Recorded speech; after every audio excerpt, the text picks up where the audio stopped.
मुझे अब भी वो 7 दिन याद है जब मैं उसके साथ रहा था। मेरा नाम अभिषेक है और मैं भुवनेश्वर में जॉब के लिए नया आया था। बजट टाइट था, इसलिए ज्यादा कुछ ऑप्शन नहीं था। ओएलएक्स पे एक पीजी का विज्ञापन मिला। केवल एक रूममेट, शांत क्षेत्र, दूसरी मंजिल, आंटी का निजी घर। जगन्नाथ नगर में वह जगह थी। थोड़ा पुराना घर, लेकिन साफ और किफायती था। आंटी प्यारी थीं, टाइपी, कैल स्टाइल में बोली, बेटा, एक और लड़का रहता है शरद, बहुत शांत है, कभी कोई तकलीफ नहीं देगा। मुझे लगा परफेक्ट है, लेकिन जब मैं शिफ्ट हुआ, कुछ अजीब था। कमरा बड़ा नहीं था, पर ठीक था। शरद पहले से वहां था, उसका बेड कोने में था और मेरा आंटी ने साइड में लगवा दिया। शरद ने मुझे देखा, मुस्कुराया, सिर हिला दिया, पर एक शब्द नहीं बोला। थोड़ा अजीब लगा। चलो, सब अंतर्मुखी होते हैं शुरुआत में। रात को जब मैं लाइट बंद कर रहा था, तब शरद अपने बिस्तर के पास खड़ा था अंधेरे में, बस खड़ा। सोने नहीं जा रहे? मैंने पूछा। उसने सिर्फ एक बात बोली, मैं थोड़ी देर बाद आऊंगा। सुबह मैं उठा तो शरद बिस्तर पर था, नॉर्मल। उसने मुझे देखा, सिर हिला दिया। मैं फ्रेशर था, सो जॉब ढूंढने चला गया। शाम को लौट कर आया तो वह उसी जगह पर था, एक पुरानी काली डायरी पकड़े देखता रहता।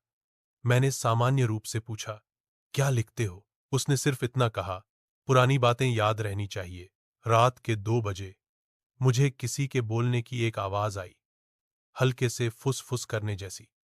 मैंने देखा शरद बेड पे नहीं था। मैं उठा, बाथरूम की लाइट ऑन थी, गेट थोड़ा सा खुला था। मैंने नॉक किया, शरद भाई? कोई जवाब नहीं।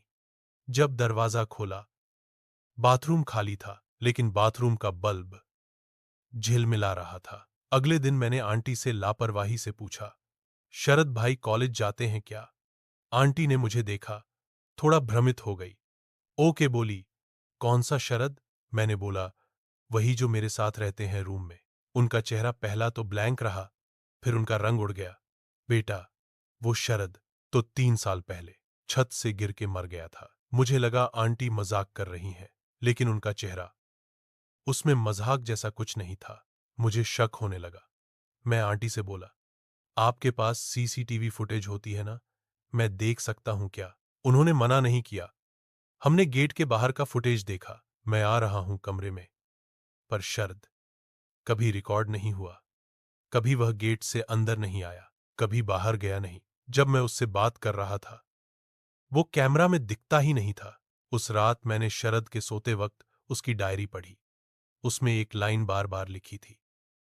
मुझे पता नहीं चला कब गिर गया, बस थोड़ा सा धक्का लगा था। मैं वापस जाना चाहता हूं, मैं अकेला हूं। फिर एक पेज पर लिखा था, अगर कोई मेरे साथ 7 दिन टिक गया तो मैं चला जाऊंगा। उस रात शरद मुझ वह लगातार देखता रहा, बोल कुछ नहीं रहा था, सिर्फ देखता। रात के 3 बजे उसने कहा, शुक्रिया, तुझे डर तो लगा, पर तू भाग के नहीं गया। मुझे आज आखिरी दिन मिल गया।